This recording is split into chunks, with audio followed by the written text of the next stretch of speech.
con el doctor Gilman Ramos. Él es médico, salubrista, epidemiólogo, miembro de la Sociedad Boliviana de Infectología y con estudios de posgrado en Copenhague. Adelante, doctor. Muy buenas tardes a todos. Para mí es un gusto poder compartir con ustedes este tema que es tan interesante y que este tiempo ha cobrado tanto realce, ¿no? Vamos a comenzar con algo un poquito básico. El contenido de la presentación que vamos a tener esta tarde es entendiendo el comportamiento de la enfermedad. Luego vamos a hacer un análisis global, uno regional, uno nacional y luego vamos a hablar de aplanar la curva, ¿no? De la situación de la idea de aplanar la curva y de lo que se ha comentado bastante al respecto, ¿no? Entonces empezaríamos. Lo primero es entendiendo el comportamiento del coronavirus, ¿no? Del COVID-19. La epidemiología de la COVID es bastante clásica. Entonces, lo que produce esto es que haya una campana de Gauss. ¿Qué quiero decir con que es bastante clásica? Tenemos, imagínense que es una tina, ¿no es cierto? Donde la pila que nos abre, no sé si pueden ver, voy a usar un puntero láser, no sé si pueden ver mi puntero. La pila que nos abre son los casos nuevos, los infectados nuevos, ¿no? Entonces, la pila que nos da la salida son los recuperados y los fallecidos. Entonces, la idea es que esta tina se va llenando poco a poco y también se va vaciando poco a poco. Esta es la campana de Gauss, ¿no? La clásica campana de Gauss. Entonces, en el eje de la Y, nosotros tenemos los casos activos. Imagínense que es esta línea roja que está apareciendo en la pantalla, que son los casos activos. Y en el eje de la X tenemos el tiempo. En esta campana, como es una campana estadística, ustedes tienen los percentiles en realidad, ¿no? Pero nosotros manejamos en esta línea el tiempo y en esta otra línea los casos activos. Lo que nos va a llenar la subida van a ser todas las nuevas infecciones. La rama ascendente van a ser todas las nuevas infecciones. Y la rama descendente van a ser los recuperados y los fallecidos. O sea, lo que nos va a vaciar la tina, por así decirlo, son los recuperados y los fallecidos. Ese es el comportamiento de una epidemia infecciosa aguda clásica, ¿no? Si nosotros habláramos, por ejemplo, solamente de los casos acumulados, como en el caso, por ejemplo, del VIH, ¿no es cierto? En el VIH nadie se cura. La única salida que tenemos son las personas que fallecen.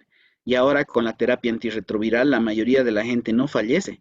Entonces estaríamos viendo un gráfico como el que vemos aquí de España, donde ustedes pueden ver la curva, la línea roja, que son los casos ascendentes acumulados, ¿no es cierto? Si nosotros mantenemos los ascendentes acumulados todo el tiempo, nunca vamos a tener la bajada, la línea descendente, ¿no? Vamos a pasar al análisis global. El análisis global un poco nos va a explicar algunas cosas que de repente ya las conocemos. Todas estas imágenes que van a ver a continuación están tomadas de esta página que tiene unos gráficos muy bonitos, ¿no? Que son muy llamativos y los contrastes son muy interesantes para visualizar. La mayoría de los casos, como ya la mayoría seguramente sabe, son leves, ¿no? El 81% más o menos son casos leves, el 14% son casos severos y más o menos el 5% van a ser casos críticos. Entonces, este es el comportamiento a nivel mundial. Es un estudio bastante grande que se hizo ya cuando terminó prácticamente la epidemia en China, ¿no? La edad es un factor de riesgo importante para la severidad de la enfermedad. A mayor edad, mayor mortalidad.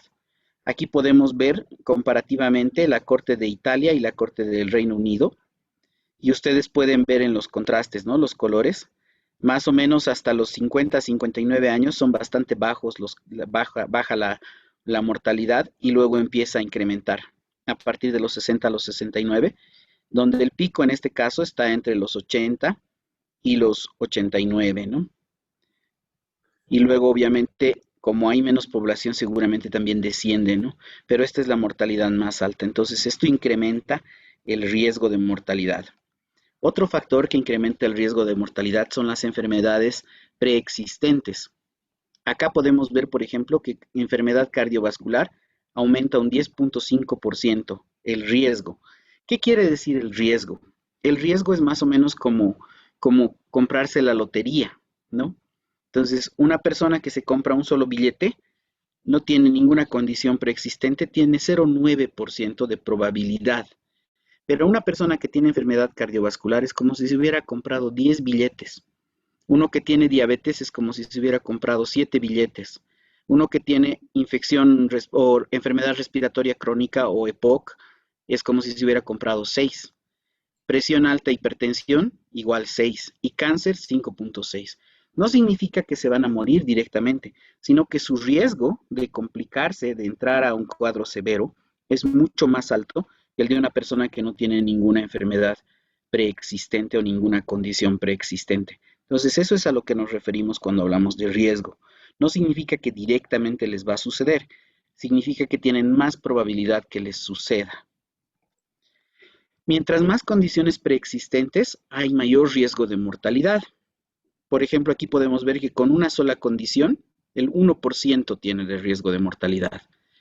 Cuando tienes una condición, aumentas al 25%. Cuando tienes dos, subes al 26%. Y cuando tienes tres o más, subes al 48% de riesgo. O sea, tu riesgo es mucho más alto, ¿no? ¿Qué quiere decir esto? Que es casi como tirar una moneda. 50% de riesgo. Podemos tirar la moneda y va a salir a un lado la cara y al otro lado la cruz. Eso es 50-50, ¿no es cierto? Podemos tirar la moneda 5 veces y justo las 5 veces nos sale cara. Entonces no hay problema. Pero puede ser que tiremos a la primera y a la primera nos sale cruz, ¿no? Nos sale el otro lado y ya pues quiere decir que a la primera esta persona se va a complicar y va a ser un caso severo. ¿Cuáles son estas condiciones preexistentes de estos estudios? Es cáncer activo, fibrilación auricular, EPOC, enfermedad pulmonar obstructiva crónica, demencia, diabetes, enfermedad cardíaca, hipertensión, enfermedad hepática crónica, falla renal crónica y también ABC. Estas son las enfermedades que están consideradas en este estudio, ¿no? De Italia. El promedio de víctimas era de 79 años, por si acaso. Esto de nuevo no significa que tener una de estas condiciones ya es una sentencia directamente, sino significa que aumenta el riesgo. También el sexo es un factor de riesgo. La mayoría de los casos que se han complicado son varones, el 63%, mientras que solo 37% han sido mujeres. Esto tiene que ver, bueno, han habido muchas hipótesis para tratar de explicar esta situación y probablemente tenga que ver con el consumo de tabaco, digamos, ¿no? Que haya sido mayor en los varones de edad avanzada que en las mujeres de edad avanzada. Entonces, este es un factor de riesgo que está asociado también el sexo, ¿no? Hay más riesgo para los varones que las mujeres. Estos son datos a nivel mundial, ¿no? Esto se ha hecho un estudio de 24.922 casos fallecidos en Inglaterra e Italia, ¿no? ¿Cuáles son los síntomas posibles? Acá arriba tenemos pintados los síntomas posibles del coronavirus de acuerdo a su frecuencia y aquí abajo los síntomas de emergencia. Entonces, arriba podemos ver, por ejemplo, fiebre, ¿no es cierto? Bien importante. La pérdida del olfato, que se llama anosmia, o el cambio en el sentido del gusto, que se llama disgusia, ¿no? Y la tos seca. Estos parecen ser los síntomas más importantes. Luego está la fatiga, el dolor muscular, la dificultad respiratoria, la garganta inflamada como síntomas secundarios. Y como síntomas menos frecuentes, está, por ejemplo, la diarrea, los escalofríos, el vómito, una erupción cutánea, las náuseas, la conjuntivitis, la cefalea, la descoloración de las uñas o de los dedos de los pies, ¿no? Estos son los síntomas en orden de importancia. Estos síntomas de abajo son los síntomas de emergencia, son los que más llaman la atención, ¿no? La dificultad respiratoria, la opresión o dolor torácico en el pecho, la incapacidad de estar despierto o mantenerse despierto, los labios morados, la confusión, la pérdida de la dificultad para hablar o para movilizarse. Todos estos síntomas son síntomas de emergencia. La persona con cualquiera de estos síntomas debe buscar atención médica de manera urgente. ¿Qué tan contagioso y mortal es el coronavirus? Hablando de transmisibilidad. Si podemos ver la imagen en la pantalla, el coronavirus está más o menos al medio, ¿no es cierto? eje de la Y tenemos el porcentaje de personas que se mueren, ¿no? Y en la eje de la X tenemos la capacidad de una persona infectada de transmitir a otras. La R0, que se utiliza para hablar de la capacidad de contagiar, está de 1,5 a 3,5 a nivel mundial. ¿Qué significa eso? Que una persona infectada puede contagiar a 1,5 a 3,5 personas más, ¿no es cierto? Digamos hasta 4. Esto significa la R0, la capacidad de contagiar, de transmitir. La letalidad está entre el 0,7 a 3,4%. La OMS está usando 3,4% como referencia, pero a nivel mundial la más frecuente es el 2%, ¿no? Es lo que se acepta como mortalidad o letalidad, mejor dicho, como 2% letalidad de todos los casos infectados. Estoy avanzando un poco rápido en estas diapositivas porque me voy a detener un poco más en las que tienen que ver más con la parte epidemiológica. Comparativamente hablando, su letalidad del coronavirus en este momento todavía es menor a la letalidad de la tuberculosis y la hepatitis B. Pero estos son datos que están cambiando pronto, ¿no? Como referencia, por ejemplo, cuando empezó el coronavirus estaba aquí abajo, ¿no? Debajo del MERS incluso, del síndrome respiratorio de Medio Oriente, ¿no? Pero ha ido subiendo y este es el promedio de muertes por día a nivel mundial. En este momento el coronavirus es la tercera causa. La tuberculosis sigue matando más o menos 3,000 personas por día a nivel mundial y la hepatitis B 2,400. Pero el coronavirus está con 2,300, o sea, está ahí, cerquita, pronto probablemente le pase dependiendo de los datos que vayan a producirse en las próximas semanas y en los próximos meses. Aquí podemos ver las trayectorias de la enfermedad en varios países conocidos, ¿no? Aquí estamos viendo el total de casos. Entonces, ustedes pueden ver, por ejemplo, Estados Unidos ha aumentado su total de casos, pero el número de casos que está reportando ahora está aumentando lentamente.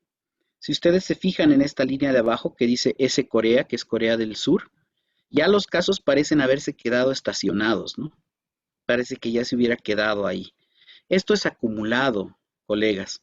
Los países que están en amarillo están entrando ya en un momento donde los casos se están deteniendo, se están desacelerando. Y los países que están en anaranjado son los países donde los casos están todavía creciendo a un ritmo acelerado. Ahí ustedes pueden ver a Brasil, por ejemplo, pueden ver también a Perú, a México, a la India, ¿no? Y otros países. Estos son el total de casos. En esta otra diapositiva podemos ver los casos activos. Quiere decir que los casos que todavía están sin un desenlace, no se han terminado todavía, ni se sabe si se van a recuperar o si van a morir, pero estos son los casos activos, casos que todavía no tienen un resultado final. Los países que están en verde son los países que ya han empezado a reducir su número de casos activos. Si se fijan, ahí están Francia, Italia, Canadá, Alemania, Suiza. Si ustedes se fijan, la curva de Suiza está bajando ya, ¿no? Los casos que están en anaranjado son los países que todavía están con crecimiento y los que están en amarillo son los que más o menos están estacionarios, en una posición estacionaria. Los datos globales en este momento que podemos compartir, esto es al día de hoy, esta mañana, a las 10 de la mañana. En total de casos tenemos 7.234.135. Es una cantidad bien alta, ¿no? Casi la mitad de los casos, sin embargo, ya se han recuperado. 3,5 millones ya se han recuperado. Si sumamos a estos 3,5 millones los 400,000 que han fallecido, estamos hablando casi del 60% de casos que ya han salido de la corte de casos activos, que ya han salido de la forma activa y ya tienen un resultado. A Dios gracias, la mayoría son recuperados y lastimosamente un porcentaje importante son fallecidos, ¿no? Entonces, esto es algo importante que debe llamarnos la atención. ¿Cuál es la distribución de casos a nivel mundial? A nivel mundial, el gran contribuyente es Estados Unidos. Estados Unidos tiene el 28% de los casos a nivel mundial. ¿Quién le sigue? Nuestro querido vecino Brasil, que tiene el 9,84% de los casos. Luego viene Rusia, España, el Reino Unido, Inglaterra, Escocia, Gales, que son una isla todos en conjunto, ¿no? Y el norte de Irlanda, India, Italia, y ustedes ven un poquito más abajo que aparece Perú. Y ya luego los demás países, la participación pues es mínima, ¿no? Pero realmente estos países son los que están en cierto sentido modelando el comportamiento de la epidemia en este momento, ¿no? Estos son los más representativos. ¿Qué más podemos mencionar sobre los datos globales? Ustedes pueden ver aquí un ranking de los países de acuerdo al número de casos. Estados Unidos tiene 2 millones, Brasil 700.000, Rusia 400.000, España 280.000, el Reino Unido le lleva por 1.000, ¿no? 287.000 y así sucesivamente, ¿no? Noten ustedes que en este ranking hay dos países latinoamericanos, Brasil y Perú, que están entre los top 10 países con casos de coronavirus, ¿no? Y Bolivia aparece en el puesto 50 con 13.000. Los fallecidos ya es un poquito diferente. Estados Unidos sigue siendo el más alto con 113.000, pero fíjense que el Reino Unido es el que le sigue, ¿no? Con 40.000. Después del Reino Unido recién viene Brasil, otra vez 37.000 y así sucesivamente, ¿no? En términos de recuperados, igual. Pero es difícil comparar estos países si no sabemos sus poblaciones. Entonces, lo que nosotros hacemos es que vemos el número de casos por millón de habitantes. Si ustedes se fijan en el número de casos por millón de habitantes, el país que más casos tiene por millón es España, 6.177, ¿no? Y es interesante la comparación, luego viene Estados Unidos, Brasil no es tan alto, el Reino Unido le sigue, está Perú, miren ustedes, Perú con 6.062 está en el tercer lugar, ¿no? En casos por millón. Yo no sé si tenemos gente de afuera conectada, pero esto es algo que debe llamarnos mucho la atención. Bolivia todavía tiene 1.196 casos por millón. Cuando ya vemos las muertes por millón, donde más se está muriendo la gente es en el Reino Unido, más que en Estados Unidos, ¿no? Si ustedes comparan, está el Reino Unido, luego viene España, luego viene Italia, y luego después recién aparece Estados Unidos con muertes por millón. Bolivia todavía tímidamente muy abajo con 41 muertes por millón, ¿no? Ahora aquí este punto es un punto bien importante que son las pruebas por millón de habitantes. ¿Cuántas pruebas estamos haciendo? Si ustedes se fijan, el que más pruebas hace es España, 95.000 pruebas por millón de habitantes. Luego le sigue Rusia, con 90.000. Después el Reino Unido. Después incluso Italia. Y después está Estados Unidos, ¿no es cierto? Nosotros estamos con una cantidad muy baja de pruebas por millón, 3.266 pruebas por millón de habitantes. Estamos aquí en la categoría, en el puesto 164. Somos uno de los países más lejanos en cantidad de pruebas por millón, ¿no? Comparativamente hablando que estamos en el puesto 50 de casos, ¿no? De número absoluto de casos. Entonces, esto es algo, colegas, que debemos analizar cuando hablamos de comparación. Cuando queremos comparar, no podemos comparar un país, digamos, como Brasil con un país como Bolivia en números absolutos, pero sí podemos comparar, por ejemplo, en casos por millón, podemos comparar en muertes por millón y podemos comparar en pruebas por millón. ¿Por qué hablo de Brasil? Porque precisamente Brasil es uno de los países que también está haciendo pocas pruebas por millón. Miren, 4.700 pruebas. Nosotros estamos con 3.200. Otro país es la India, que está haciendo pocas pruebas por millón, ¿no? Están con números bajos estos países. Y nosotros estamos también con números bajos. Vamos a hacer un análisis de Sudamérica. Vamos a ver un poco más en detalle la situación de Sudamérica. La fuente de los datos que estoy presentando para esto son los datos del Colegio Imperial de Londres, ¿no? Del London Imperial College. Luego les voy a mostrar los links que hay para poder conectarse a estas páginas y ahí ustedes pueden ver varios datos, ¿no? Pero aquí comparativamente hablando podemos ver por continente. Y ustedes pueden ver África, América, Asia, Europa y Oceanía, ¿no? Si se dan cuenta, aquí están las muertes acumuladas. Casi la gente del Colegio Imperial de Londres siempre ve más el tema de muertes, ¿no? porque generalmente cuando tú reportas a alguien fallecido ya tienes todos los datos. Entonces es más fácil trabajar con ese indicador. Miren ustedes la trayectoria de Asia, está, digamos, abajo, ¿no? África todavía abajo, Oceanía mucho más abajo. Pero si miramos Europa y América, están súper altos, ¿no? Casi 100.000, más de 100.000 muertes eh, acumuladas, ¿no? Entonces, realmente la mortalidad en nuestros países es alta. ¿Cuáles son las proyecciones para Sudamérica? Esto de las proyecciones a los epidemiólogos nos exigen todo el tiempo, ¿no? Nos dicen, pero ¿y qué va a pasar? ¿Y qué va a suceder? Entonces, aquí los colegas del Colegio Imperial han hecho una proyección para Sudamérica. Miren ustedes, podemos ver aquí la mortalidad de nuevo, en escala logarítmica, podemos ver aquí la mortalidad acumulada. Y ustedes pueden ver, por ejemplo, que Brasil está con una proyección. La línea de color es lo que ha sucedido y la línea punteada es la proyección. Con una proyección que va a sobrepasar los 100.000 fallecidos. México está cerca, ¿no? Luego Perú, Ecuador, Colombia, Guatemala, Bolivia, Argentina. Si se fijan en las proyecciones, casi todos los países de Centroamérica y Sudamérica están con una tendencia al crecimiento, hacia arriba, una tendencia ascendente. El único país que está con una tendencia estacionaria es Cuba, ¿no? Que es el único país que tiene una tendencia estacionaria.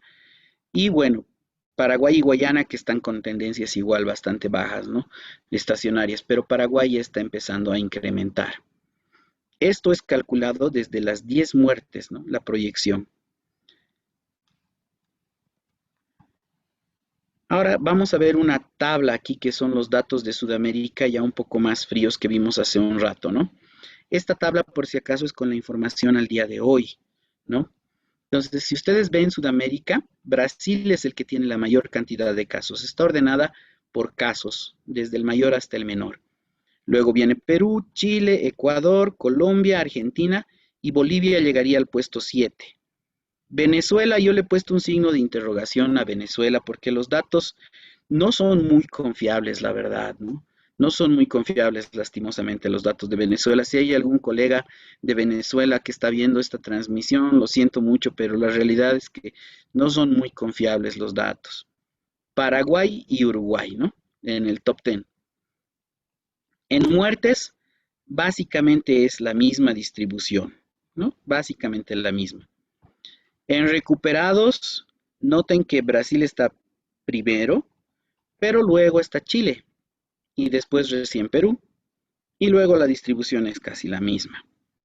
Pero cuando ya miramos casos por millón, tenemos como primero a Chile. Chile es el que tiene más casos por millón de habitantes. Tiene 7.267 casos por millón de habitantes. Perú tiene 6.000, es el segundo. Después de Chile y Perú, recién viene Brasil, ¿no es cierto? Aquí está por si acaso en el extremo de la tabla la población de cada país de acuerdo a los últimos datos estadísticos que se tiene de cada país. Pero noten ustedes que por millón de habitantes, Chile y Perú están llevando la delantera, ¿no es cierto? Luego Brasil, Ecuador y después de Ecuador viene Bolivia en casos por millón de habitantes. Después recién viene Colombia, Argentina, Paraguay, Uruguay. Venezuela parece ser el que tiene menos casos por millón de habitantes. De nuevo, los datos no son muy fiables. Venezuela, en términos de pruebas por millón, parece ser el que más pruebas hace en toda Latinoamérica, que es algo realmente muy, muy poco confiable, ¿no? Los otros países, sí, miren ustedes, ¿quién es el que más pruebas hace por millón? Es Chile. Entonces, evidentemente, Chile y Perú están haciendo más pruebas por millón de habitantes que el resto de los países. Mucho más. Chile 38.000, Perú 36.000 pruebas por millón de habitantes. Luego, ¿quién viene? Viene, obviamente Venezuela, pero Venezuela ya hemos hablado, ya hemos comentado. Viene Colombia. Luego viene Ecuador. Y después de varios, venimos recién Brasil, noten ustedes, a Argentina y Bolivia. Incluso Paraguay está haciendo más pruebas que Bolivia y Uruguay muchas más pruebas que Bolivia por millón de habitantes. ¿Por qué es importante esto de las pruebas por millón de habitantes? Porque nosotros podemos tener el sistema más perfecto de proyecciones, de cálculos, de estimaciones, pero si no tenemos las pruebas, si no estamos haciendo las pruebas, no vamos a encontrar, ¿no es cierto? No vamos a reportar, vamos a estar como quien dice en silencio epidemiológico. La pregunta es, ¿no hay casos o no los estamos captando? Esa es la pregunta, ¿no? No sé si ustedes recuerdan, pero al principio de la epidemia en Bolivia, el Beni era el único departamento que no tenía casos, ¿no? Llegamos a un punto donde en el Beni realmente parecía el paraíso, ¿no? El Edén, no había casos. Y de repente, cuando empezaron a salir los resultados del Beni, pues ahora tenemos una afectación muy alta. Vamos a discutir eso cuando veamos un poquito más Bolivia en particular. Los datos proyectados son los mismos y aquí quiero explicarles algo. El RT o el número efectivo de reproducción se estima con datos reales.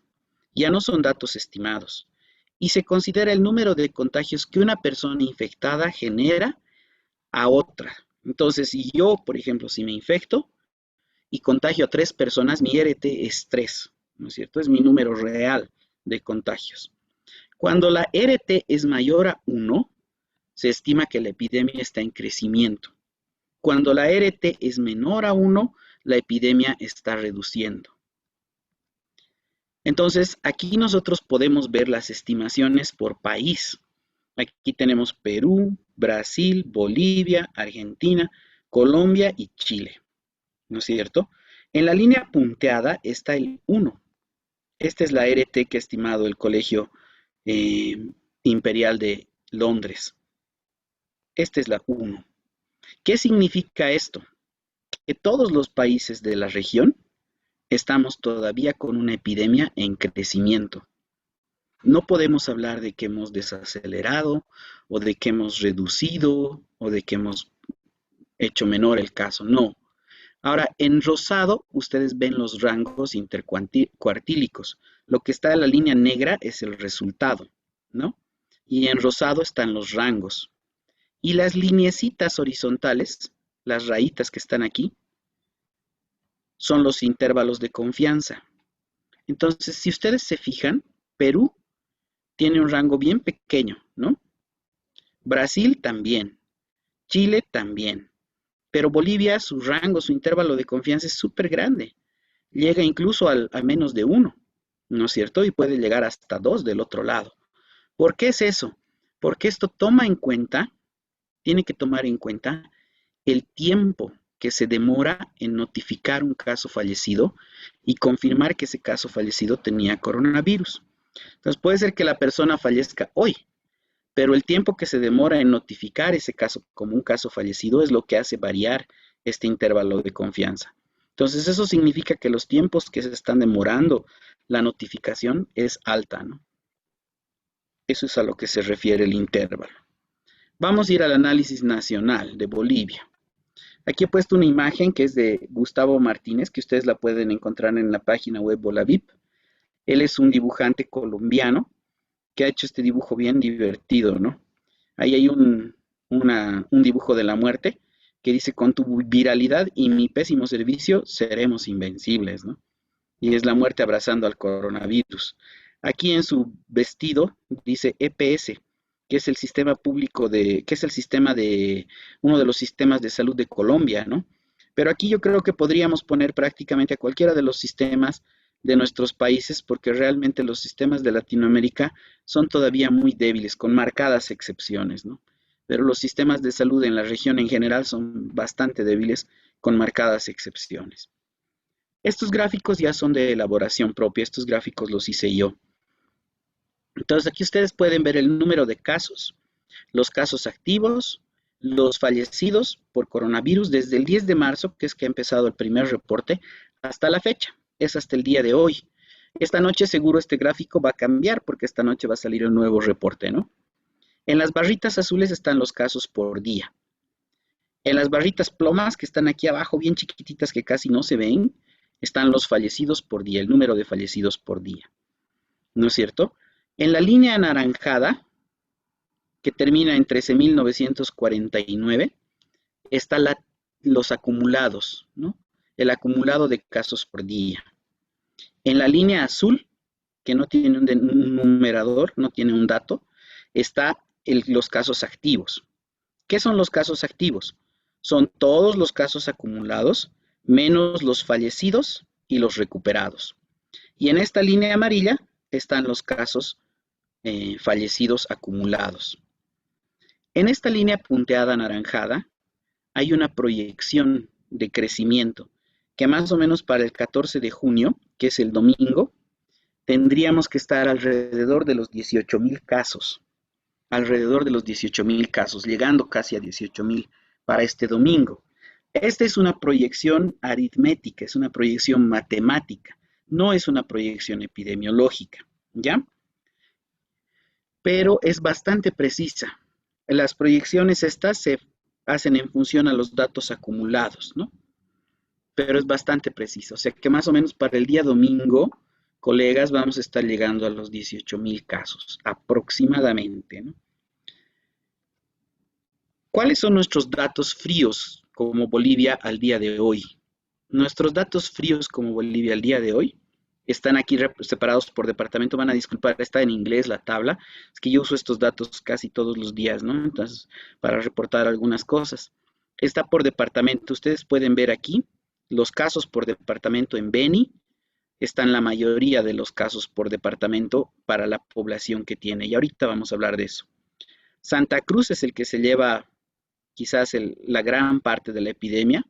Luego Beni, ahora Cochabamba está en tercer lugar. La Paz en cuarto, y así sucesivamente el resto de los departamentos. En muertes, en números absolutos, igual Santa Cruz tiene la mayoría, luego sigue Beni, sigue Cochabamba y el comportamiento es el mismo, ¿no? La participación nacional, Santa Cruz tiene el 63% de los casos, Beni tiene el 18% de los casos. Entre los dos estamos en más del 80% de los casos a nivel nacional. Cochabamba el 8%, La Paz el 5%, Oruro el 1,96%, Potosí el 1,35%, Chuquisaca 0,31%, Pando 0,47% y Tarija 0,47%. Aquí está el detalle que es la población. Santa Cruz tiene 3.300.000, ¿no? La Paz tiene 2.900.000. Cochabamba 2.020.000. Y luego viene Potosí con 900.000, ¿no es cierto? Luego viene Potosí. Después de Potosí tenemos a Chuquisaca. Después de Chuquisaca tenemos a Tarija. Después de Tarija a Oruro. Y después de Oruro recién viene el Beni con 480.000 habitantes. Y Pando con 154.000, ¿no? Entonces, los casos por 100.000 habitantes, noten ustedes que el Beni tiene 534 casos por 100.000 habitantes, el doble de lo que tiene Santa Cruz. O sea, para la población que tiene el Beni, su carga de enfermedad es sumamente alta, sumamente alta. Luego viene obviamente Cochabamba y luego se van distribuyendo. Noten ustedes que en términos de carga por enfermedad, Pando le sigue a Oruro, ¿no es cierto? Y luego se va reduciendo. Nosotros como La Paz estamos casi en el extremo inferior con carga de enfermedad por habitantes. Tarija mucho menos y Chuquisaca es el que menos carga de enfermedad tiene por el número de habitantes. Y ya cuando hablamos de la letalidad, el departamento con mayor letalidad de lejos es el Beni. Por cada 100.000 personas que enferman en el Beni mueren 25. Mueren 25. Entonces, los casos son muy altos, la letalidad es muy alta en el Beni. Es mucho más alta que en Santa Cruz. Miren, en Santa Cruz la letalidad es de 6,68, en el Beni es 25,82. Es una letalidad muy, muy alta, ¿no? Muy elevada. ¿Qué hacemos si no tenemos pruebas? ¿Qué nos toca hacer cuando no tenemos pruebas? Porque de repente esto no es tan real porque no tenemos suficientes pruebas. Tal vez en La Paz no se están haciendo suficientes pruebas. Tal vez en Cochabamba no se están haciendo suficientes pruebas. En los otros departamentos no se están haciendo suficientes pruebas. Y por eso hay la variación en los datos, ¿no? ¿Qué hacemos si no tenemos suficientes pruebas? Bueno, este es un escenario frecuente, no solo en Bolivia. En varios de los países de la región hay este problema de abastecimiento de pruebas. No es fácil hacer tantas pruebas a toda la población y el consumo de pruebas es alto, ¿no? No se olviden que a cada paciente no se le hace una sola prueba. Si el paciente da positivo, luego hay que hacerle los controles, ¿no? Entonces se consumen las pruebas en los pacientes. Se puede estimar la cantidad de pacientes esperados en función a los fallecidos. Esa es una cosa que se puede hacer. Hay que discutir un poquito este tema y lo vamos a discutir un poquito más adelante, pero utilizando una tasa de letalidad de entre 0,7 y 3,4 podemos estimarlos, ¿no? ¿Qué asume esta estimación? Esta estimación asume dos cosas bien importantes. Primero, que el 100% de los casos fallecidos por coronavirus son reportados. Esto puede no ser verdad, ¿no es cierto? Nosotros sabemos que en el país, a veces cuando la persona enferma con coronavirus, nadie quiere que se entere. No queremos que nadie se entere, entonces no lo reportamos, lo escondemos. Entonces, esto puede ser un factor que esté reduciendo nuestra estimación. Y también estamos asumiendo que el 100% de los fallecidos ha sido diagnosticado. O sea, que todos los que han muerto con coronavirus han sido diagnosticados, cosa que puede no ser cierto. Puede ser que haya mucha gente que está muriendo con coronavirus, pero como no se les logró hacer la prueba, no tenemos diagnóstico. Y lastimosamente en nuestro país no estamos haciendo autopsias, no estamos haciendo estudios post-mortem, entonces realmente no hay forma de decir si esta persona murió o no murió con coronavirus, ¿no? Ese es un tema que está asumiendo esta estimación. Entonces, ¿cuál es la estimación para Bolivia? Esta es la estimación para Bolivia. Con el 2% de letalidad sobre nuestros 475 fallecidos, deberíamos tener 23.700 y un poquito más casos activos, 750 si no me equivoco, ¿no? 23.750 estimados en función a la letalidad. De esos 23.750 hemos diagnosticado hasta el día de hoy 13.949. O sea, hemos diagnosticado al 59%. Y tendríamos una brecha diagnóstica de más o menos 9.800 casos, que representan el 41%. ¿Qué quiere decir esto? Que todavía en el país tendríamos un 40% de personas que tienen coronavirus y no están diagnosticadas, ¿no? Y probablemente ellos tampoco lo saben. No se olviden que el 80% de los casos es de sintomatología leve, ¿no es cierto? No va a tener una cosa importante. Solo el 20% van a llegar al sistema de salud porque la molestia es importante, ¿no? Van a necesitar atención médica. El otro 80% no, probablemente lo va a pasar como un resfrío común. Entonces, esta brecha diagnóstica es importante, es importante. Nosotros podríamos trabajar esto como un estimado, con una letalidad de 2%, ¿no? Que es una letalidad intermedia. Seguro si ponemos aquí 0,7, el número va a ser mucho más grande, ¿no? Pero esta es una estimación. Colegas, esto tiene que manejarse como lo que es una estimación. No estamos diciendo que ese es el número de casos hoy, ¿no es cierto? Eso estamos diciendo que es un estimado.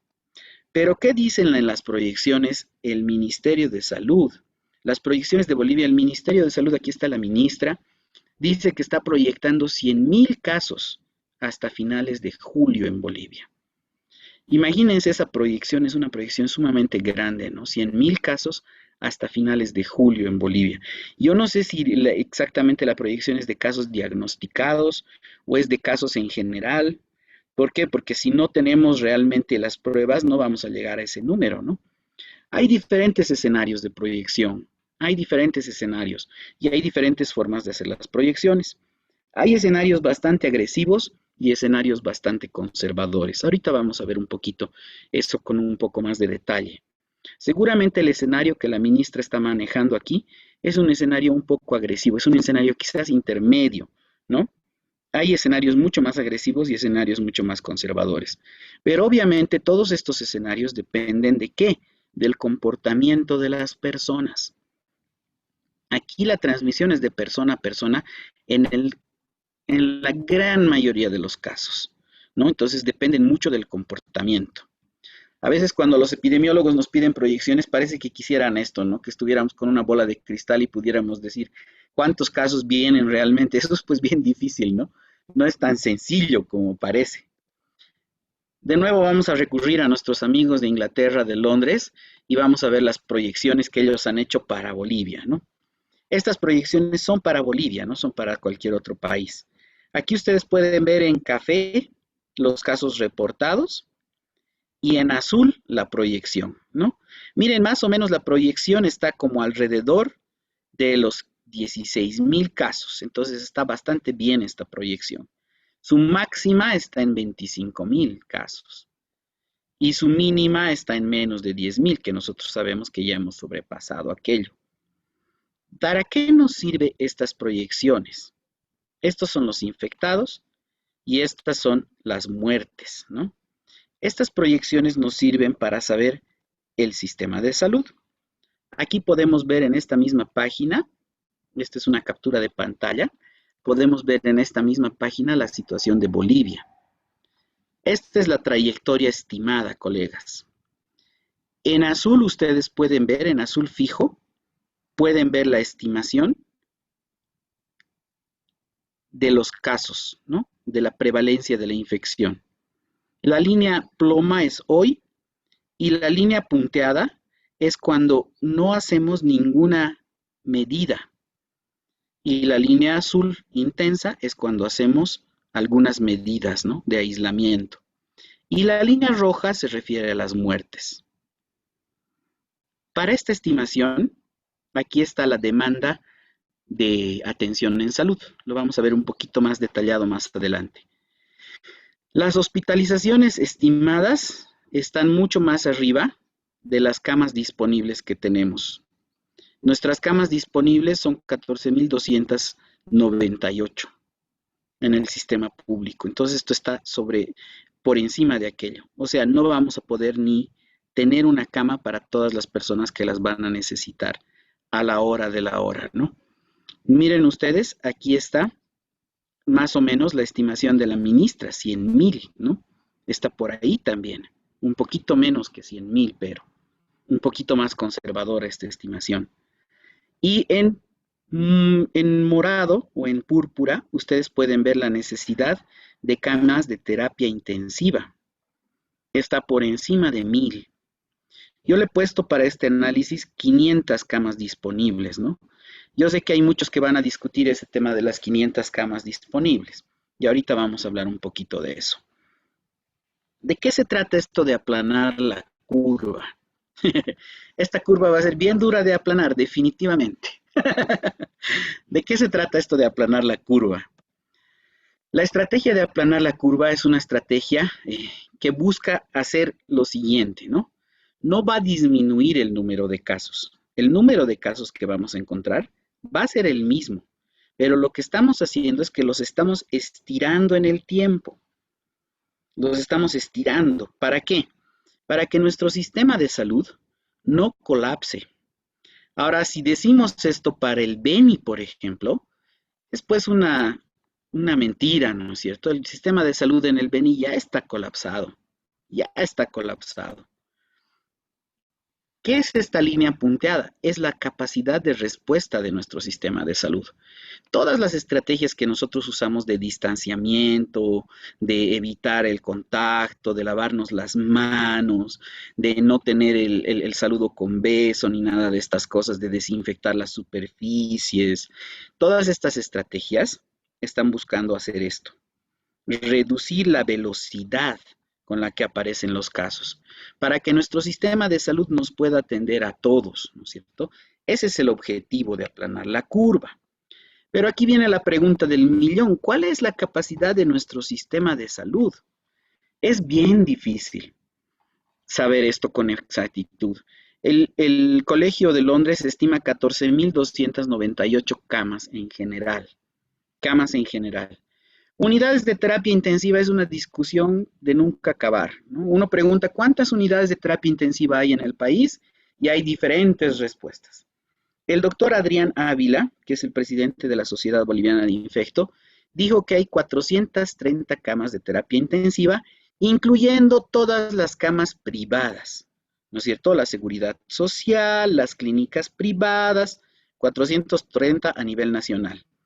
En La Paz y el Alto, públicas, solo hay 35 camas del sistema público. ¿Qué quiere decir esto? Que solo hay 35 camas a las que podemos acceder todos los que no tenemos un seguro o no tenemos el dinero como para ser atendidos en un sistema privado, ¿no? En La Paz y el Alto, por si acaso, no es nacional el 35.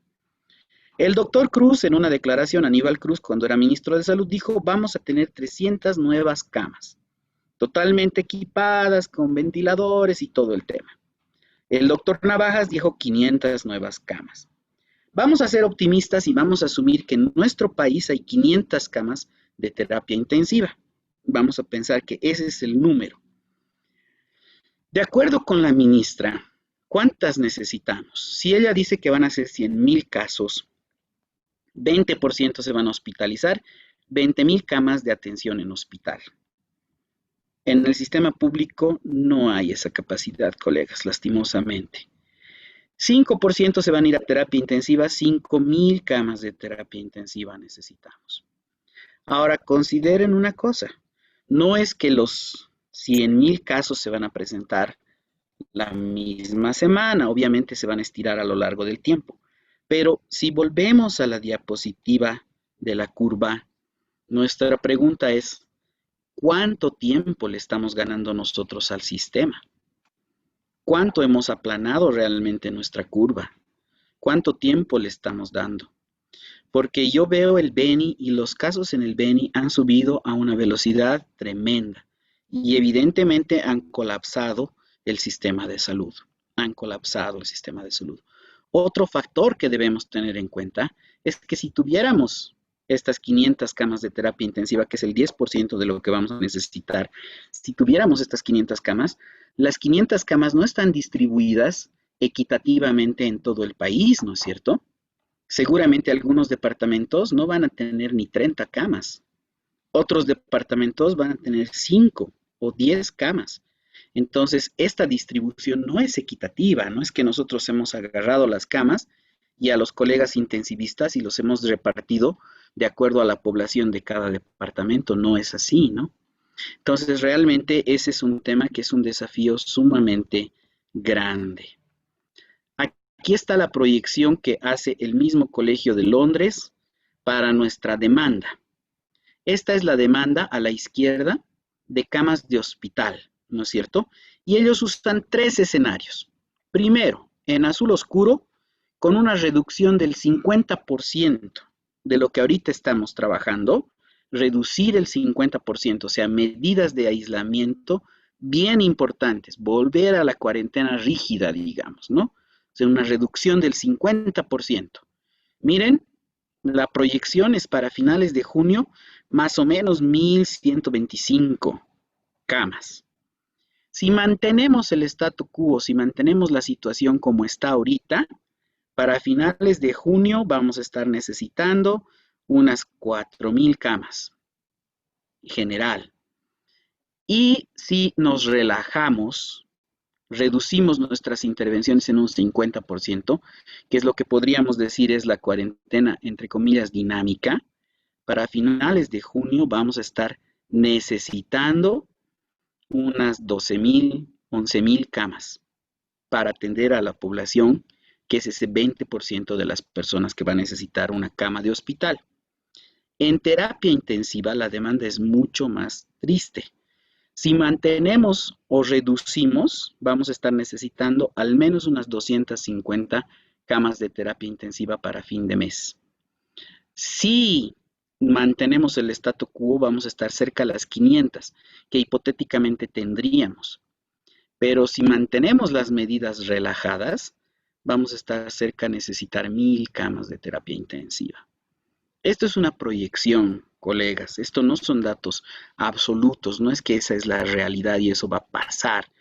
Es una proyección y de nuevo las proyecciones se basan en datos que son los que nosotros reportamos, que si no tenemos el dato claro y no tenemos el dato, digamos, que es real, que es el número realmente de personas infectadas, pues la proyección va a variar, ¿no? Va a variar. Pero estos son los datos a 28 días.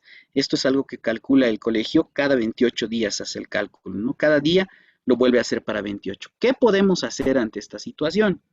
Primero, reforzar la distancia física, ¿no? Las medidas de distanciamiento físico hay que reforzarlas. Todas las medidas de prevención hay que reforzarlas. Es bien importante. Capacitar a todo el personal de salud en prevención y control de infecciones. ¿Qué implica esto, colegas? Esto implica ver las áreas de triaje, ver las áreas de aislamiento de casos sospechosos, ver cuál es el flujo del paciente en el centro de salud, ¿no es cierto?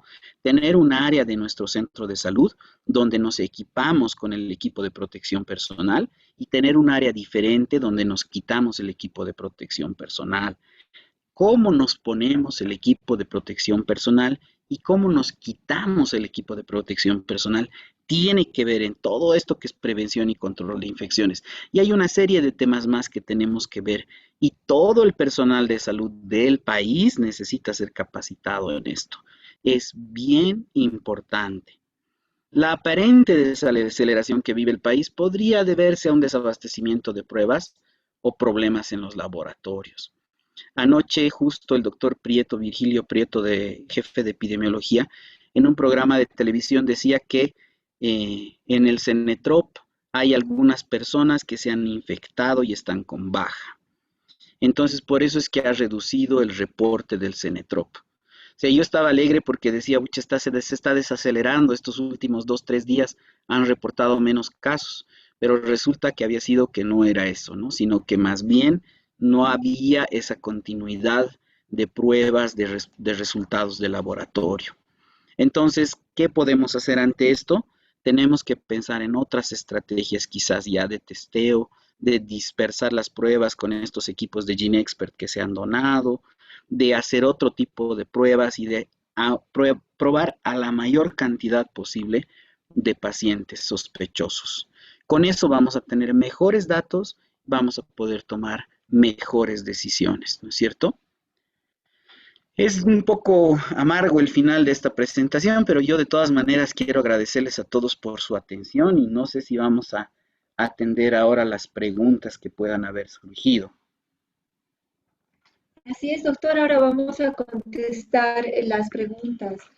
Antes de darle la palabra al doctor Ibáñez para escuchar sus apreciaciones, quiero dar gracias a INTI que está posibilitando que podamos tener esta plataforma para 500 personas y también, por supuesto, a Telesalud del Beni que está retransmitiendo a todos sus municipios. Doctor Ibáñez, les cedo la palabra. Y muchas gracias, doctor Ramos. Estoy muy complacido por la conferencia que nos acaba de brindar. Evidentemente no es un panorama de lo más agradable, pero de todos modos pienso que la realidad es cruda y tenemos que afrontar esta situación. Yo quisiera preguntarle si hay alguna forma epidemiológica de poder demostrar todos aquellos casos que de pronto no han sido declarados y que de pronto podrían inflar las cifras que actualmente tenemos, ¿no? Porque conocemos, por ejemplo, de que existe gente que no ha reportado el fallecimiento por COVID en sitios que no son de repente zonas urbanas. Me refiero a la región del trópico de Cochabamba, a aquellas regiones alejadas del mismo Beni.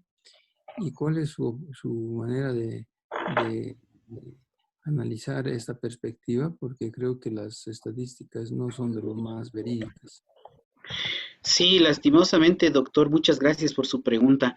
Lastimosamente, lo mejor que podemos hacer es esta estimación a partir de los casos fallecidos, ¿no? De acuerdo a esto, tendríamos 23.750 hoy, el día de hoy, 23.750 casos, ¿no? Pero el problema que tenemos aquí, doctor, es lo que usted dice. Nosotros para hacer esta estimación partimos de los reportes oficiales. Entonces, serán 475 fallecidos. Si son más, esto crece mucho más, ¿no es cierto? Este número estimado crece mucho más. Será 2% nuestra letalidad. Si nuestra letalidad es esa, esto crece más. Si bajamos la letalidad, esto crece mucho más todavía. Entonces, ¿qué tendríamos que hacer nosotros para cerrar esta brecha, doctor? Lo que tendríamos que hacer es aumentar nuestras pruebas. Y en el cuadro comparativo que veíamos en la presentación, hemos visto que Bolivia es uno de los países que está haciendo menos pruebas por millón de habitantes. Y al lado tenemos pues a todos los que tienen gran cantidad de infectados, ¿no es cierto? Todos nuestros vecinos, Brasil, Perú, Chile, tienen cantidades grandes. Nosotros aparentemente tenemos cantidades todavía, pero es porque no estamos haciendo suficientes pruebas. Lastimosamente no hay una forma de decir estos son los que debería haber. De nuevo, esto es una estimación y nosotros quisiéramos como epidemiólogos tener pues realmente certeza, decir estos son, ¿no? Y hay que hacer tantas pruebas más, pero no podemos tener ese nivel de certeza, doctor. Lastimosamente esto es lo más aproximado, digamos, ¿no? Con los datos que tenemos. Muchas gracias. Otra pregunta, ¿cuál es el escenario real o de Cobija, considerando de que en Cobija pues se han reportado muy pocos casos y que de pronto no ha habido un movimiento epidemiológico en esta zona? Acá podemos ver el reporte por departamento, ¿no? Y evidentemente, digamos, Cobija y Pando son uno de los departamentos que menos casos tiene reportados, ¿no? Pero si usted ve, doctor, 65 para Pando, cuando miramos los casos por 100.000, esos 65 para Pando representan 42.11, mientras que La Paz tenemos 26.51. O sea, si tuviéramos que hablar de qué tan mal está, pues Cobija, Pando está mucho peor que La Paz, que La Paz. Está mucho peor que Potosí, ¿no es cierto? Por el número de habitantes que tiene. Esos 65 para Pando es un número alto. Obviamente no está pues como Santa Cruz ni como Beni, para nada, pero está con un dato bastante delicado y bastante de cuidado. Uno de los problemas más serios que yo veo que es un desafío grande, no solo para Cobija, no solo para Pando, sino para gran parte de nuestro país, es la dispersión. Lastimosamente, el norte de La Paz, Ixmiamas, toda la frontera con Pando, Pando mismo, ¿no? Las poblaciones dispersas, realmente no hay forma de captarlos, no hay forma de hacer las pruebas. En los pueblos indígenas originarios hay muchos problemas, no se llega a hacer las pruebas allá, ellos no llegan al sistema de salud y son lugares que tienen fronteras con Perú, frontera con Brasil, ¿no es cierto? Ahí está Volpebra, por ejemplo, que donde seguramente hay contacto, hay intercambio comercial, hay varias cosas, ¿no? Y no tenemos nosotros en este momento los datos de estas regiones. No solamente en este lugar, ¿no? Sino en toda el área dispersa del Beni también. Es difícil llegar con las pruebas, es difícil hacer las pruebas. Entonces, esto implica, doctor, como quien dice, no es solamente un parche. Nosotros estamos como que queriendo poner un parche a la situación. Esto tiene que ver con una debilidad estructural del sistema de salud. Es una debilidad estructural. No solo es coronavirus. Muchas veces la gente que vive en estas poblaciones dispersas no hace control prenatal, no acude a la vacunación. Todas estas debilidades tenemos todavía en nuestro país y hay que reconocerlo. Es algo que hay que trabajar ya no desde una mirada solamente de la respuesta al coronavirus, sino definitivamente desde una mirada del sistema de salud como tal, ¿no? Hay que mejorar toda la estructura del sistema de salud y el alcance del sistema de salud. Muchas gracias, doctor. Ahora voy a referirme a algunas preguntas que el auditorio me está planteando. Por ejemplo, la doctora Carolina Fulguera, que por supuesto lo felicita, pero Gracias. ella quiere consultar ¿Cuándo sería conveniente pensar en un regreso a actividad académica en colegios y universidades? Ese es un tema bien complejo, ¿no? Miren, nosotros estimamos que la epidemia va a estar en su punto ya más alto en julio, agosto, ¿no? Esa es una estimación. Entonces, lo ideal sería retomar este tipo de actividades por lo menos un mes y medio o dos después. Estaríamos hablando de septiembre, octubre, pero ya en ese momento ya se plantean otras disyuntivas, ¿no? Volver a clases en octubre tiene sentido, volver a clases presenciales en octubre cuando ya está a la vuelta de la esquina la conclusión del año escolar.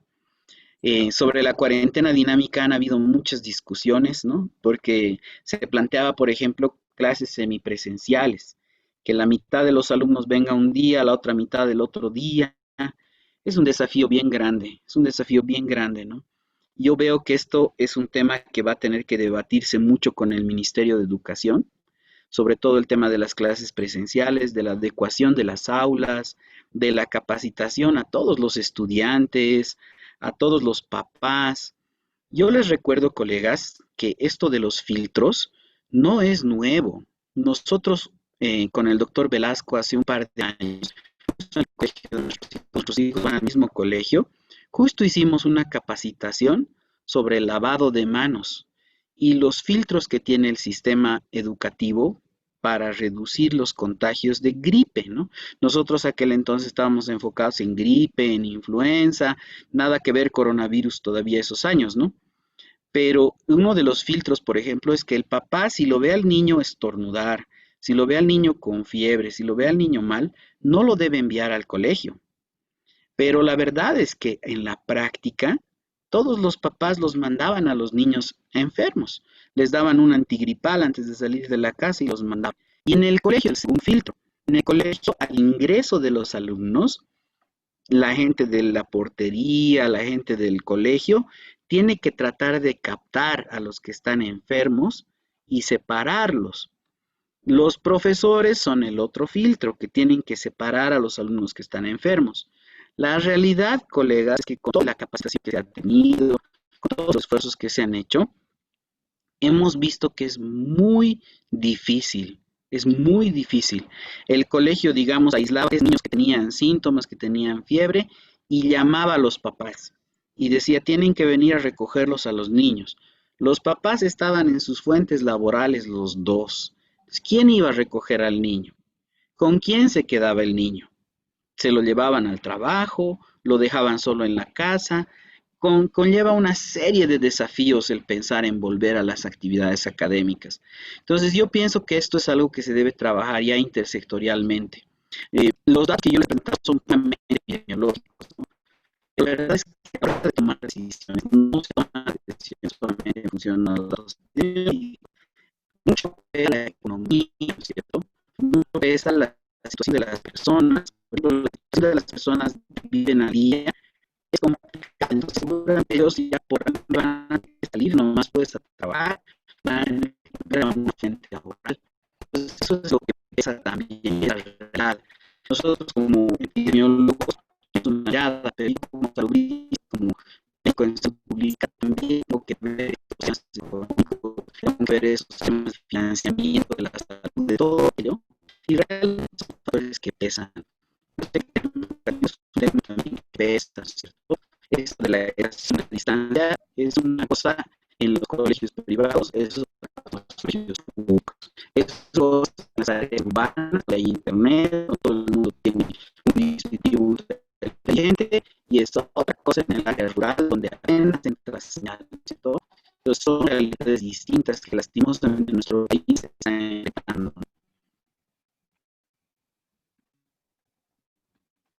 Muchas No sé gracias. si... Adelante, doctor. Gilvan Ramos, otra pregunta. Considerando la sensibilidad y especificidad de las pruebas rápidas serológicas, ¿cuál es su recomendación? Es una pregunta de Rita. Muy bien. Mi percepción personal, ¿no? Mi percepción personal es que deberíamos empezar a usar las pruebas rápidas. ¿Por qué? Porque no tenemos las pruebas moleculares. Lastimosamente a nivel mundial las pruebas moleculares tienen una demanda muy alta. Y nosotros como país estamos en la fila para comprar pruebas moleculares. Ya sean las pruebas moleculares, estas grandes laboratorios de referencia como INLASA, como la IMED, como TROP, como los laboratorios de referencia de Cochabamba, ya sean estas pruebas que hacen muchas pruebas por corrida, 96 determinaciones por corrida más o menos, o ya sean los cartuchos de GeneXpert que hacen una sola prueba por cada cartucho. Ya sean estas o las otras, la demanda es muy alta a nivel internacional y Bolivia está compitiendo con los otros países para acceder a estas pruebas.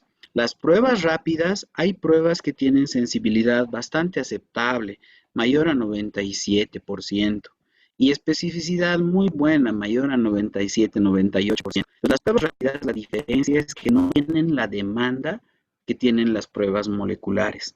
Nosotros, si incluimos en nuestro algoritmo diagnóstico pruebas rápidas, vamos a tener una mayor cobertura de pruebas. Una mayor cobertura de pruebas. Yo vi en la prensa que el ministro Navajas dijo que las empresas pueden hacer pruebas a sus trabajadores, ¿no? Yo vi eso que salió publicado en el periódico, ¿no? Que decía, las empresas pueden hacer pruebas a sus trabajadores. Evidentemente está hablando de pruebas rápidas, ¿no es cierto? El otro día vi también un reporte del Ministerio de Salud que decía que se está aperturando la realización de pruebas rápidas. Y ahora ustedes pueden ver en las redes sociales promociones de las farmacias donde ya están ofreciendo la prueba rápida. No tengo idea del costo del precio de referencia, la verdad no tengo idea. Pero, ¿para qué nos sirve la prueba rápida? Si uno sale positivo a la prueba rápida, la mayoría de las pruebas rápidas pueden diferenciar IG e IgM, ¿no es cierto? Entonces, si uno sale positivo a la prueba rápida, ¿qué significa? Que ya se ha encontrado con el virus, que ya ha tenido un encuentro con el virus. Hasta el día de hoy, a Dios gracias, no hay casos de personas que se hayan vuelto a infectar con coronavirus. En el caso del doctor es toda una incógnita, de repente hay otros temas que hay que considerar. Quienes han publicado las series más grandes de casos han sido los coreanos.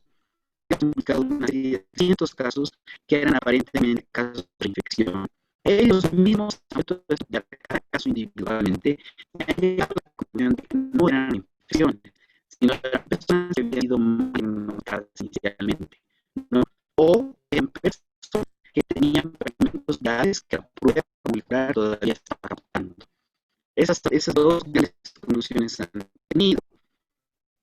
Entonces, no habiendo la posibilidad de reelección, una prueba rápida, entre comillas, te daría la seguridad de que tú ya te has encontrado con el virus y ya no te va a pasar nada.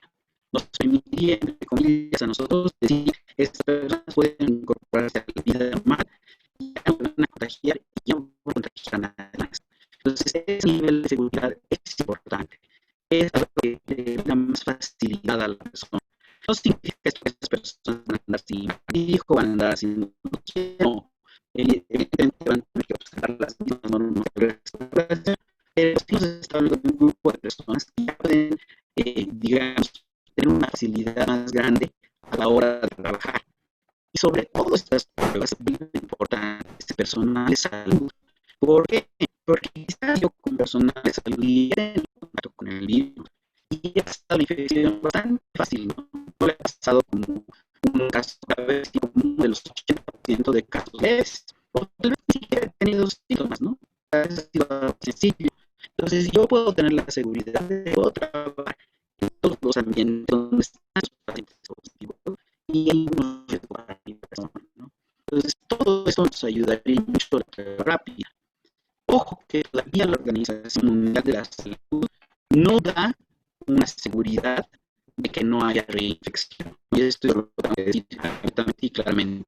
Todavía la Organización Mundial de la Salud no da un pasaporte, digamos, de una persona que ya es inmune. No, y eso todavía. De repente, en otro caso, estudios que están haciendo, sí se va a dar la figura, pero todavía no la ha dado lo que es. Entonces, para hay una ligera posibilidad de infección. Entonces ahí las pruebas rápidas no nos garantizan nada. Pero si las pruebas rápidas tienen una mejor disponibilidad, tienen un precio más accesible, entonces en general es más fácil comprar más pruebas rápidas y empezar a trabajar con pruebas rápidas que no hacerlo. Obviamente, si yo tengo un positivo, tendré que hacer una prueba molecular, pero ya me existe un grado de aprendizaje y me ayuda mucho en términos de información epidemiológica.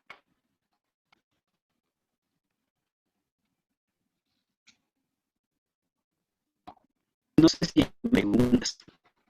Yo tengo una pregunta que viene desde Ben. El doctor Mayor pregunta, cuando se habla de otras estrategias respecto a otras pruebas, ¿qué propondría usted tomando en cuenta que el ministerio ha pedido las pruebas rápidas? En realidad creo que ahora hay un poco más de apertura en el ministerio para el tema de las pruebas rápidas. Lastimosamente, sin pruebas no es fácil hacer un diagnóstico. Es un poco difícil. En este caso es bastante difícil. Hay ahora aceptado, por ejemplo, la ministra decía en la publicación que les hablé de los 100.000 casos para fin de mes, decía, si tiene la sintomatología, aunque no tenga prueba, se puede ser positivo, ¿no? Que no tenga la prueba. Pero eso en la práctica, colegas, es bien difícil, ¿no? No es tan sencillo. Obviamente con un caso florido que es para terapia intensiva, que tiene todos los síntomas de gravedad, tal vez no sea tan complejo, pero los casos intermedios, los casos leves, va a ser siempre una incógnita, ¿no? No vamos a saber si era o no era. Es bien difícil plantear un escenario alternativo con pruebas que no sean pruebas moleculares, con pruebas que no sean prueba rápida. Es bien difícil porque no hay otra forma de hacerlo en este momento. El escenario alternativo eran tipos de GeneXpert que se han distribuido por todo el país y que venían estaría respondiendo a ese tema. Yo no tengo la información exacta de si ahora, por ejemplo, en el Beni está funcionando el equipo de GeneXpert, si se están haciendo las pruebas coronavirus, si todos están dando centro y en el están mandando información. La verdad es que no tengo ese de información. Estoy de los colegas que están allá tienen más información que nosotros, ¿no? Doctor Ramos, hay una pregunta que dice, ¿qué opina del papel del internado de medicina durante la pandemia? Usted sabe que el internado ha sido suspendido por situaciones contingentes a precautelar la salud de los internos de medicina, ¿no? Por una disposición de las autoridades, fundamentalmente de las universidades y ratificadas por el mismo gobierno. Bueno, es un tema bien delicado, ¿no? O sea, es una decisión que ha tomado el gobierno y evidentemente lo que se está tratando de hacer es precautelar de los estudiantes, ¿no? De los colegas que están terminando ya la formación. Es un tema bien complejo, porque ustedes saben, colegas, mejor que nadie, que los internos representan mucho la fuerza laboral, ¿no? En muchos de los servicios, apoyan bastante, ayudan bastante en la atención de los casos, ayudan mucho como recurso humano y son un recurso humano formado ya casi a punto de concluir la carrera y de titularse como médicos. Entonces creo que en el contexto en el que hay tanto personal de salud, eh, se carece de tanto personal de salud en algunos espacios, en algunos lugares, es una decisión que debería realizarse. Yo sí estoy de acuerdo, por ejemplo, que a los internos que tienen factores de riesgo, internos que tienen diabetes, que tienen hipertensión, que tienen enfermedad pulmonar crónica, que tienen factores de riesgo importantes. Evidentemente, puedo tirarlos de la atención, no vayan, digamos, apoyando el sistema en general. Un tema que tenemos en Bolivia y que yo creo que es evidente en el sistema de salud personal es la falta de equipo de protección personal, ¿no? Nadie quiere exponerse si no tiene equipos de protección personal.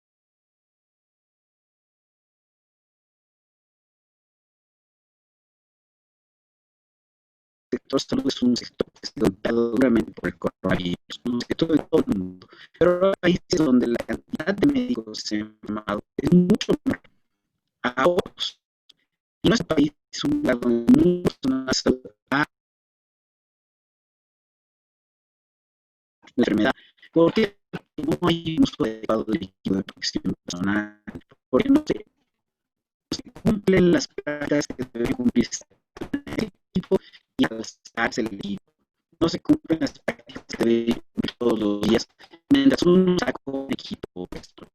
Todos esos factores han hecho que eso aumente.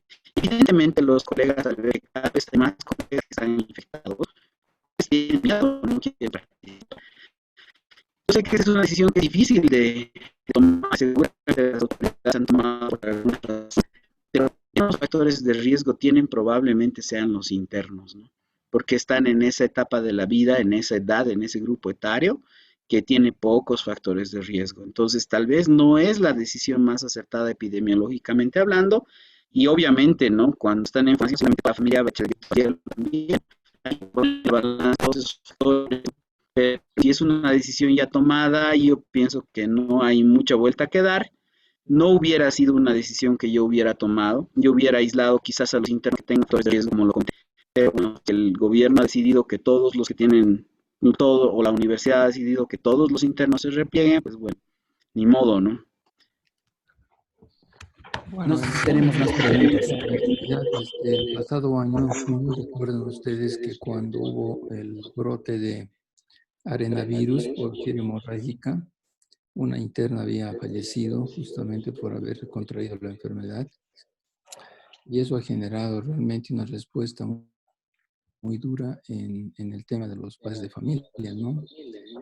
Segundo, en la época del H1N1 en 2010, los internos lamentablemente no disponían de los métodos de protección personal, y ellos prácticamente en realidad no disponían ni siquiera de guantes, porque yo me acuerdo que el decano de la Facultad de Medicina ni siquiera quiso autorizar la entrega de guantes para los médicos internos. Entonces yo creo que es una población, a mi juicio, que debería en este momento estar participando en esta coyuntura, pero por supuesto con todos los sistemas de protección, porque además es una forma de prepararlos y capacitarlos para el futuro, ¿no? Porque lo que ha pasado ahora prácticamente es un escenario que seguramente se puede volver a repetir en el futuro, y creo que la humanidad debe estar preparada, y los médicos del futuro también tienen que internalizar una experiencia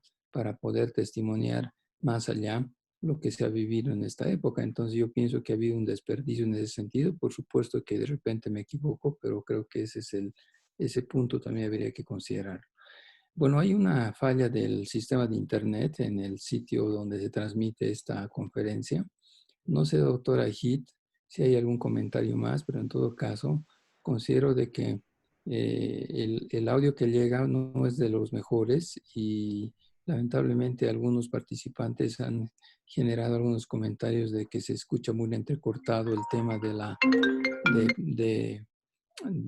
la conferencia. Así que yo le paso a usted la palabra para que podamos concluir de repente esta brillante conferencia del doctor Gilvan Ramos, a quien me complace haberlo conocido hace mucho tiempo. Siempre ha tenido una labor destacada en la universidad y en la Facultad de Medicina. Así que, doctor Gilvan Ramos, yo me despido de usted agradeciéndole muchísimo. Hemos aprendido mucho, como siempre, y para mí ha sido una satisfacción poder estar ahora con ustedes. Muchísimas gracias.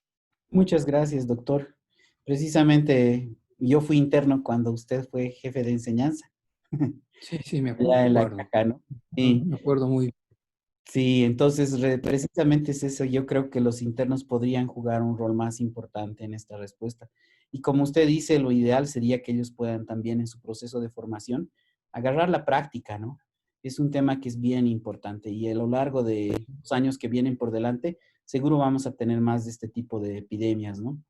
Bueno, yo quisiera cerrar esta conferencia agradeciendo a todos los patrocinadores y a todas las personas que han participado, ¿no? Nosotros vamos a dejar la presentación con los organizadores, y seguramente ellos en algún momento van a ver la posibilidad de hacerles llegar.